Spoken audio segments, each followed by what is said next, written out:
പാലക്കാട് നിന്ന് കഴിഞ്ഞ ദിവസങ്ങളിലെല്ലാം റിപ്പോർട്ട് ചെയ്യുന്നത് കാട്ടാനയുടെ ആക്രമണമാണ്. കൂട്ടത്തോടുകൂടി കാട്ടാന ഇറങ്ങുന്ന ഒരു സാഹചര്യം ഉണ്ടാകുന്നു. അവിടെ PM2 എന്ന ആനയെ പിടികൂടാൻ സാധിച്ചു. എന്നാൽ PT7 ഉൾപ്പെടെ വലിയ തോതിൽ ജനങ്ങൾക്ക് ഭീതി പരത്തുന്ന ഒരു പശ്ചാത്തലമാണ് ഉള്ളത്. ഇത്തരത്തിൽ ഈ മറ്റ് ജില്ലകളിൽ നിന്ന് അടക്കം വന്യമൃഗങ്ങളുടെ ആക്രമണ വാർത്തകൾ പുറത്തു വരുമ്പോൾ PT7 പിടികൂടാനുള്ള നടപടികൾ ഊർജിതമാക്കണം എന്ന ആവശ്യമാണ് അവിടുത്തെ ജനങ്ങൾ, നാട്ടുകാർ ശക്തമാക്കിയിരിക്കുന്നത്.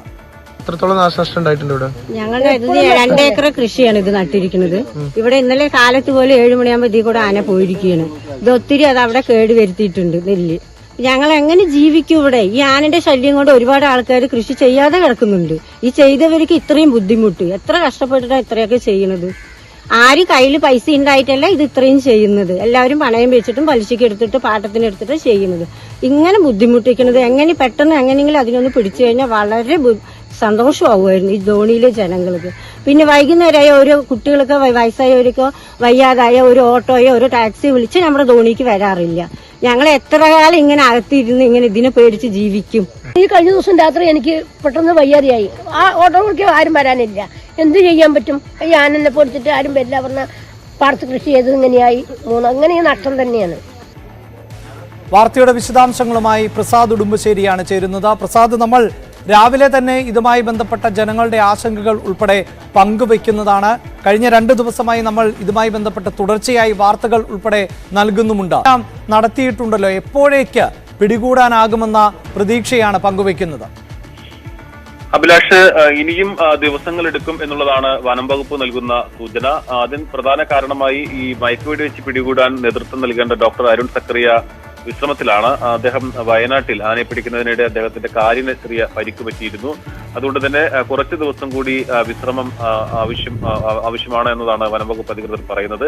അതിനുശേഷം പിടികൂടാനുള്ള നടപടികളിലേക്ക് കടക്കും എന്നും അവർ വ്യക്തമാക്കുന്നു. എന്നാൽ നാട്ടുകാരെ സംബന്ധിച്ചിടത്തോളം ഇനിയും കാത്തു നിൽക്കാനാവില്ല എന്നുള്ളതാണ്. ആളുകളുടെ ജീവനും അതോടൊപ്പം തന്നെ അവരുടെ കൃഷി ഉൾപ്പെടെ നശിച്ചുകൊണ്ടിരിക്കുന്ന ഒരു സാഹചര്യമാണ് ഉള്ളത്. ഇന്നലെ രാത്രിയും ആ പ്രദേശത്ത് കാട്ടാന ഇറങ്ങുകയും നെൽകൃഷി നശിപ്പിക്കുകയും ചെയ്തിട്ടുണ്ട്.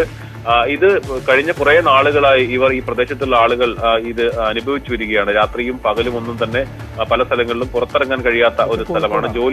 രാവിലെ ജോലിക്ക് പോകാൻ പറ്റാത്ത സാഹചര്യം. അതുകൊണ്ട് തന്നെ എത്രയും വേഗം കാട്ടാനയെ പിടിച്ച് തളയ്ക്കാനുള്ള നടപടികൾ ഉണ്ടാകണം എന്നുള്ളത് തന്നെയാണ് അധികൃതർ പറയുന്നത്. അരുൺ സക്കറിയ വരാൻ വൈകുകയാണെങ്കിൽ മറ്റുള്ള ആളുകളെ അതിന് ചുമതലപ്പെടുത്തിക്കൊണ്ട് ഈ ഒരു നടപടിയിലേക്ക് കടക്കണമെന്ന ആവശ്യവും ഇവർ ഉയർത്തുന്നുണ്ട്.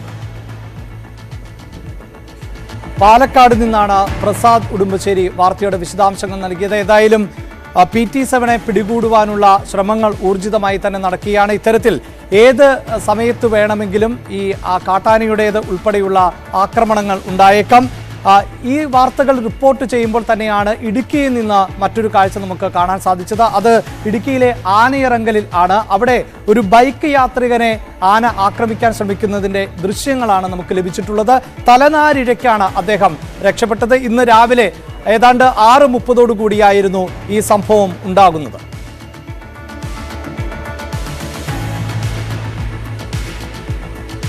എന്തായാലും വാർത്തയുടെ വിശദാംശങ്ങളുമായി പ്രിൻസ് ചേരുന്നുണ്ട്.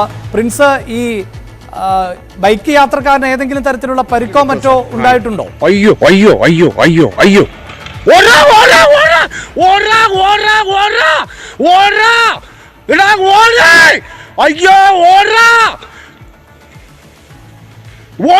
ഓടി വേണ ഇങ്ങോട്ട് ഓടാ ഓടി വേണ.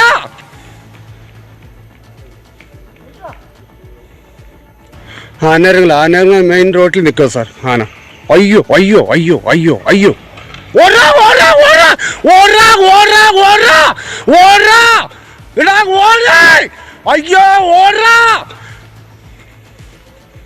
ഓടി വേണ ഇങ്ങോട്ട് ഓടാ ഓടി വേണ. ആനകൾ മെയിൻ റോഡിൽ നിൽക്കുക സാർ. ആന അയ്യോ അയ്യോ അയ്യോ അയ്യോ അയ്യോ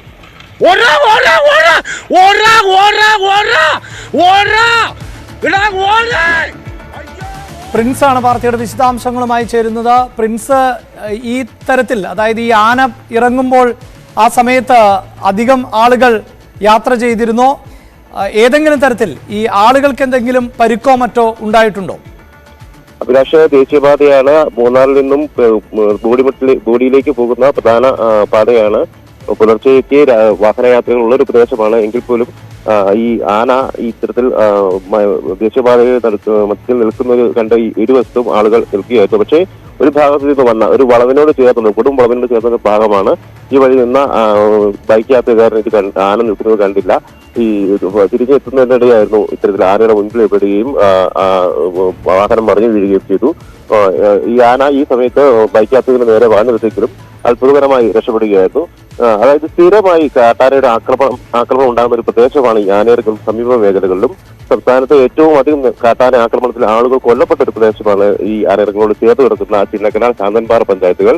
ഒരു 20 വർഷത്തിനിടയിൽ ഏകദേശം 40-ലധികം ആളുകൾ ഇവിടെ കൊല്ലപ്പെട്ടിട്ടുണ്ട്. അതിൽ ഏറ്റവും അധികം മരണം സംഭവിച്ചിരിക്കുന്നത് ആനയിറങ്ങൽ ജലാശയത്തോട് ചേർത്ത് സമീപത്തായുള്ള ഈ ദേശീയപാതയുടെ ഈ ഭാഗത്താണ്. ഒരു 5-ലധികം ആളുകൾ ബൈക്ക് യാത്രികരും ഒപ്പം കാൽനട യാത്രികരുമായ ആളുകൾ ഇവിടെ കാട്ടാനയുടെ ആക്രമണത്തിൽ കൊല്ലപ്പെട്ടിട്ടുണ്ട്. ഏതാനും മാസങ്ങളായി ഈ മേഖലയിലൊക്കെ സ്ഥിരമായി കാട്ടാനയുടെ ശല്യം ഉണ്ടാകുന്നു. കഴിഞ്ഞ ദിവസങ്ങളിലൊക്കെ പൂപ്പാറയ്ക്ക് സമീപം ശങ്കരപാണ്ഡ്യം വെട്ടിയും